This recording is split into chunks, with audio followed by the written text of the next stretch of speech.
दिनांक 3 मई 2023 दिन बुधवार है। वेलकम बैक सुप्रभात न्यूज एमपी। चलिए देखते हैं मध्य प्रदेश की छोटी एवं बड़ी खबरों को। हवाई तीर्थ यात्रा 21 मई से होगी प्रारंभ। एमपी के श्रद्धालु इन धार्मिक स्थलों का कर सकेंगे भ्रमण। मुख्यमंत्री तीर्थ दर्शन योजना में अब बुजुर्ग यात्री विमान से भी तीर्थ यात्रा कर सकेंगे। यह यात्रा इसी माह प्रारंभ होगी। मुख्यमंत्री तीर्थ दर्शन योजना के श्रद्धालु प्रयागराज, शिरडी, मथुरा, वृंदावन के साथ ही गंगा सागर की यात्राएं भी आसानी के साथ वायुयान से कर सकेंगे, जिसके लिए कार्यक्रम भी जारी कर दिया गया है। वायुयान से तीर्थ यात्रा का आगाज 21 मई से किया जाएगा, जिसके लिए राज्य शासन द्वारा आदेश जारी किए गए हैं। एमपी के बुजुर्ग अब वायुयान से भी तीर्थ यात्रा कर सकेंगे। यह यात्रा 21 मई से प्रारंभ होगी, जो 19 जुलाई तक चलेगी। प्रदेश के श्रद्धालु अब मुख्यमंत्री तीर्थ दर्शन योजना के तहत मथुरा, वृंदावन, शिरडी, प्रयागराज और गंगा सागर की यात्रा विमान से कर सकेंगे। केदारनाथ धाम में लगातार बर्फबारी के चलते आज 3 मई के लिए रोकी गई 4 धाम यात्रा।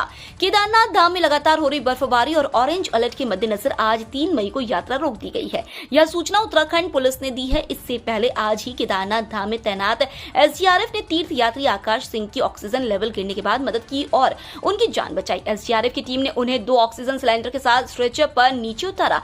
रास्ते में ऑक्सीजन का पोर्टेबल सिलेंडर खत्म हो गया। SDRF constable Himanshu Negi 400 metre की दूरी से एक और ऑक्सीजन सिलेंडर लेने के लिए पहुंचे और हेलीकॉप्टर के अस्पताल के लिए रवाना होने से पहले तीर्थ यात्री को उपलब्ध कराया। 5-6 मई की मध्य रात्रि में लगेगा चंद्र ग्रहण। आगामी 5-6 मई की मध्य रात्रि में उपछाया या प्रतिछाया चंद्र ग्रहण की खगोलीय घटना घटेगी। भारतीय समय अनुसार उपछाया चंद्र ग्रहण का प्रारंभ 5 मई की रात 8:42 से होगा। मध्य की स्थिति रात 10:53 पर होगी। इस समय चंद्रमा का 98% भाग पृथ्वी के उपछाया वाले भाग पर होगा। मोक्ष की स्थिति 6 मई को मध्य रात्रि 1:03 पर होगी। पश्चिम मध्य रेल के महाप्रबंधक 4 मई को करेंगे गुना, बीना, भोपाल, इटारसी रेलखंड का निरीक्षण। पश्चिम मध्य रेल के महाप्रबंधक सुधीर कुमार गुप्ता द्वारा मुख्यालय के प्रमुख मुख्य विभाग अध्यक्षों एवं मंडल रेल प्रबंधक भोपाल सौरभ बंदोपाध्याय के साथ 4 मई को भोपाल मंडल के गुना, बीना, भोपाल, इटारसी रेलखंड का निरीक्षण का दौरा प्रस्तावित है। इस निरीक्षण के दौरान कार्यक्रम के दौरान सुधीर गुप्ता इस रेलखंड पर अमृत भारत स्टेशन योजना के तहत विकसित किए जा रहे गुना, अशोकनगर, बीना, विदिशा, सांची, भोपाल, नर्मदापुरम, इटारसी स्टेशन पर उपलब्ध यात्री सुविधाओं का जायजा लेंगे। साथ ही स्टेशन पर चल रहे विकास कार्यों की समीक्षा करेंगे। सागर मेडिकल कॉलेज में एमबीबीएस सीटें 100 से बढ़कर 250 होगी। सागर मेडिकल कॉलेज में एमबीबीएस सीटें 100 से बढ़कर 250 की जाएंगी। इस संबंध में आज बुधवार को कैबिनेट में प्रस्ताव लाया जा रहा है। प्रदेश के पुराने 6 मेडिकल कॉलेजों में सबसे कम सीटें सागर में है। सागर के बाद खोले गए कई कॉलेजों में 150 सीटें हैं। चिकित्सा शिक्षा विभाग के अधिकारियों ने बताया कि सीटें बढ़ाने के लिए तय मापदंड के अनुसार कॉलेज में पर्याप्त संसाधन भी है। अभी प्रदेश के 13 सरकारी मेडिकल कॉलेजों में एमबीबीएस की 2118 सीटें हैं। इसके अलावा चिकित्सा शिक्षा विभाग में राजपत्रित और अराजपत्रित पदों पर भर्ती और पदोन्नति के लिए नए नियम बनाए जा रहे हैं। राजपत्रित पदों पर भर्तियां लोक सेवा आयोग से की जाएंगी। अब कोषालय में आधार आधारित भुगतान अमल में लाने की तैयारी। शासन की ओर से जारी की जाने वाली राशियों के अंतरण में गड़बड़ी की शिकायत अक्सर देखने सुनने में आती रही है। अनेक भुगतान इस चक्कर में लंबे समय के लिए अटक जाते रहे हैं। ऐसी समस्याओं को लेकर कोषालय विभाग की ओर से भुगतान व्यवस्था में बदलाव किया जा रहा है। अब पेमेंट नाम और अकाउंट नंबर के आधार पर नहीं बल्कि आधार बेस्ड होगा। यानी अब राशि का अंतरण करने वाले संस्थान से किसी भी अधिकारी, कर्मचारी या हितग्राही का खाता नंबर नहीं मांगा जाएगा। उसके आधार कार्ड में दर्शाए गए नंबर से संबद्ध खाते पर भुगतान होगा। सरकारी पैसों को विभिन्न खातों में ट्रांसफर करने के लिए वर्षों पहले से खाता नंबर का उपयोग होता रहा है। प्रदेश के सबसे लंबे फ्लाईओवर के विस्तारीकरण का काम हुआ धीमा।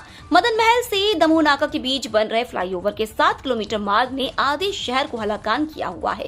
गत दिवस बलदेव बाग के पास खड़े ट्रक और मालवाहक वाहनों को हटाने की कार्रवाई की गई, लेकिन अभी तक जगह जगह अवैध कब्जों से वाहन चालकों को परेशानी हो रही है। इधर दमोह नाका विस्तारीकरण का काम जिस गति से चल रहा है उससे समय सीमा के भीतर काम पूरा होने के आसार नहीं लग रहे हैं। 5 माह से ज्यादा हो चुका है, लेकिन अभी तक निर्माण कार्य प्रारंभ नहीं हुआ है। ज्ञात हो कि दमोह नाका में 900 मीटर फ्लाईओवर विस्तारीकरण का कार्य होना है। मध्य प्रदेश में कांग्रेस ने बीजेपी को दिया बड़ा झटका। 1500 कार्यकर्ताओं के साथ प्रजातांत्रिक समाधान पार्टी के नेता कांग्रेस में हुए शामिल। मध्य प्रदेश में विधानसभा चुनाव के नजदीक आते ही अलग ही अंदाज में एक पार्टी से दूसरी पार्टी में नेताओं के जाने का क्रम जारी हो चुका है। जहां पर पहले कांग्रेस के कई बड़े नेता बीजेपी में शामिल हुए, वहीं अब दोबारा और उल्टा दिखाई दे रहा है। इसमें बीजेपी से जुड़े या बीजेपी को समर्थन दे चुके कई नेता सरकार से नाराज होकर कांग्रेस का रुख अपना रहे हैं। इसका उदाहरण मुख्यमंत्री के स्वयं के गृह जिले में देखने को मिला, जब आष्टा विधानसभा सीट से आने वाले प्रजातांत्रिक समाधान पार्टी के राष्ट्रीय अध्यक्ष नेता कमल सिंह चौहान ने कमलनाथ की उपस्थिति में कांग्रेस की सदस्यता ग्रहण कर ली। 5वीं से 12वीं तक के स्कूली विद्यार्थियों के लिए मुख्यमंत्री नवाचार पुरस्कार की घोषणा। समाज का सबसे ज्यादा विश्वास शिक्षक पर होता है और यह विश्वसनीयता बनाए रखने की जिम्मेदारी शिक्षक की है। उन्होंने कहा कि शिक्षक और विद्यार्थी दोनों समाज में रहते हैं। स्वाभाविक रूप से बच्चों के मन में कई तरह के नवाचार, समावेशी प्रश्न और उनके समाधान उठते हैं। बच्चों को आगे बढ़ाने के लिए नवाचार को समझना होगा। यह बात प्रदेश के स्कूल शिक्षा राज्य मंत्री इंदर सिंह परमार ने प्रगत शैक्षणिक अध्ययन संस्थान में अपने संबोधन के दौरान कही। वह यहाँ पर राज्य मुक्त विद्यालयीन शिक्षा बोर्ड द्वारा स्थापित राज्य स्तरीय आकलन केंद्र का लोकार्पण करने पहुंचे थे। स्कूल शिक्षा मंत्री ने इस अवसर पर मुख्यमंत्री नवाचार पुरस्कार योजना की घोषणा की और कहा कि बच्चों में उनकी विज्ञानी सोच, कल्पना शक्ति एवं रचनात्मकता को व्यवहारिक रूप देने के लिए प्रदेश में पहली बार यह पुरस्कार योजना शुरू की जा रही है। चुनाव के लिए कांग्रेस का स्टार फेस होंगी प्रियंका गांधी। अभी से शुरू हुई रैली और रोड शो की तैयारी। मध्य प्रदेश में 6 महीने बाद विधानसभा चुनाव होने जा रहे हैं। यहाँ सीधा मुकाबला बीजेपी और कांग्रेस के बीच दिख रहा है। दोनों ही पार्टियों ने चुनावी वादे का पिटारा खोल दिया है। बीजेपी और कांग्रेस दोनों ही पार्टियों ने अपने सीएम फेस भी तय कर दिए हैं। बीजेपी जहां मुख्यमंत्री शिवराज सिंह चौहान की अगुवाई में ही चुनाव मैदान में जाएगी, वहीं कांग्रेस ने पीसीसी चीफ कमलनाथ को भावी मुख्यमंत्री पेश किया है। बीजेपी अपने डबल इंजन सरकार के पुराने फॉर्मूले को आगे बढ़ा रही है, तो कांग्रेस शिवराज सरकार की एंटी इनकम्बेंसी के सहारे चुनावी नैया पार लगने की आस में है। चुनाव प्रचार अभियान में बीजेपी ने शिवराज के ऊपर प्रधानमंत्री नरेंद्र मोदी का चेहरा आगे कर दिया है।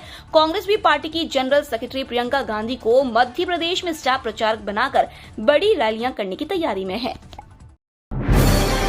उज्जैन जिले में भारी बारिश से गेहूं उपज को हुआ नुकसान। 3 दिन रुक रुक कर हुई बरसात के कारण समर्थन मूल्य पर खरीदा गेहूं भारी मात्रा में खराब हुआ। कलेक्टर ने जिले की बड़नगर, खाचरोद एवं तराना तहसील की कुछ संस्थाओं पर रखे गेहूं की नुकसानी का आकलन करने के निर्देश संबंधित तहसीलदार, सहायक खाद्य अधिकारी और सहकारिता निरीक्षक को दिए हैं। कहा है कि यदि समिति स्तर पर गेहूं बरसात के कारण खराब होना पाया जाता है तो समस्त जिम्मेदारी संस्था प्रबंधक की होगी। समयावधि पत्रों की समीक्षा बैठक में उन्होंने संबंधित अधिकारियों को कारण बताओ सूचना पत्र जारी करने के निर्देश भी दिए हैं। 58% आरक्षण का जिन्होंने किया था विरोध, राज्य सरकार ने दिया कैबिनेट मंत्री का दर्जा। भाजपा के वरिष्ठ नेता और विधायक धर्मलाल कौशिक ने राज्य सरकार को आड़े हाथों लेते हुए कहा कि राज्य की तत्कालीन भाजपा सरकार ने आरक्षण व्यवस्था में बदलाव करते हुए 58% का प्रावधान लागू किया था। इससे हाईकोर्ट में चुनौती दी गई थी। आश्चर्य की बात यह है कि जिन्होंने इसकी खिलाफत करते हुए याचिका दायर की थी, राज्य की कांग्रेस सरकार ने उनको राजनीतिक रूप से उपकृत करते हुए कैबिनेट मंत्री का दर्जा देकर सम्मानित किया है। इसे विरोधाभासी न कहा जाए तो क्या है। शीर्ष अदालत के इस फैसले का सम्मान किया जाना चाहिए। पूर्व विधानसभा अध्यक्ष ने कहा कि राज्य सरकार से हमारा निवेदन है कि जितने भी विभागों में जो भी पद खाली हैं, उन रिक्त पदों पर भर्ती प्रक्रिया तत्काल शुरू की जाए। मध्य प्रदेश नाट्य विद्यालय में जुलाई से शुरू होगा 2 साल का पीजी डिप्लोमा, प्रवेश प्रक्रिया जारी। संस्कृति विभाग द्वारा संचालित मध्य प्रदेश नाट्य विद्यालय जुलाई से नाट्य कला में 2 वर्षीय पीजी डिप्लोमा शुरू करने जा रहा है। नए सत्र 2023-24 के लिए प्रवेश प्रक्रिया मार्च माह में शुरू हो चुकी है। इसमें प्रवेश के लिए पहली बार देश भर से करीब 350 आवेदन आए हैं। नाट्य विद्यालय के इतिहास में ऐसा पहली बार हुआ है। गत वर्ष करीब 220 आवेदन आए थे। इसकी वजह नया PG diploma in dramatic art course शुरू होना माना जा रहा है। इससे उत्साहित विद्यालय प्रबंधन ने अगले बैच से डिग्री कोर्स शुरू करने की मंजूरी के लिए संस्कृति विभाग से पत्राचार शुरू कर दिया है। चंबल अभ्यारण्य में संचालित नहीं हो पा रही रेत खदानें, सुप्रीम कोर्ट जाएगी सरकार। डिनोटिफाई करने के बाद भी चंबल अभ्यारण्य में रेत खदानें संचालित नहीं हो पाएंगी। 31 जनवरी 2023 को वन विभाग ने चंबल अभ्यारण्य क्षेत्र का 207.049 हेक्टेयर क्षेत्र स्थानीय रहवासियों की रेत की आवश्यकताओं के लिए डिनोटिफाई किया था, लेकिन इसमें इस बात का ध्यान ही नहीं रखा गया कि डिनोटिफाई किया गया क्षेत्र अभ्यारण्य की सीमा से 2 किलोमीटर वाले इको सेंसिटिव जोन की परिधि में में आ रहा है और ऐसे जोन में खनन कार्य प्रतिबंधित रहता है। यह इको सेंसिटिव जोन केंद्र सरकार ने 20 फरवरी को 2020 को घोषित किया था, जो 2 किलोमीटर तक विस्तृत है। अब राज्य खनिज निगम द्वारा की जा रही रेत खनन की प्रक्रिया रोक दी गई है। 5 मई तक ऐसा ही रहेगा मौसम। आज इन जिलों में बारिश आंधी का अलर्ट। मध्य प्रदेश में 5 मई तक मौसम के यूं ही बने रहने के आसार है। वर्तमान में 4 वेदर सिस्टम एक्टिव है, जिसके चलते प्रदेश भर में आज मंगलवार को बारिश आंधी के साथ ग्वालियर चंबल संभाग में ओले गिरने की संभावना है। एमपी मौसम विभाग की माने तो 3 मई को नया पश्चिमी विक्षोभ सक्रिय हो रहा है, जिसके चलते इस हफ्ते आंधी व वर्षा का दौर जारी रहेगा। फिलहाल 15 दिनों तक गर्मी की संभावना नहीं है। अधिकतम तापमान सामान्य से नीचे रहेगा। एमपी मौसम विभाग की माने तो सक्रिय नए पश्चिमी विक्षोभ के प्रभाव से 6 मई तक मौसम में इसी तरह के बदलाव देखने को मिलते रहेंगे। आज 3 मई को पश्चिमी विक्षोभ के कारण राजस्थान में चक्रवातीय घेरा और बारिश में तेजी आएगी।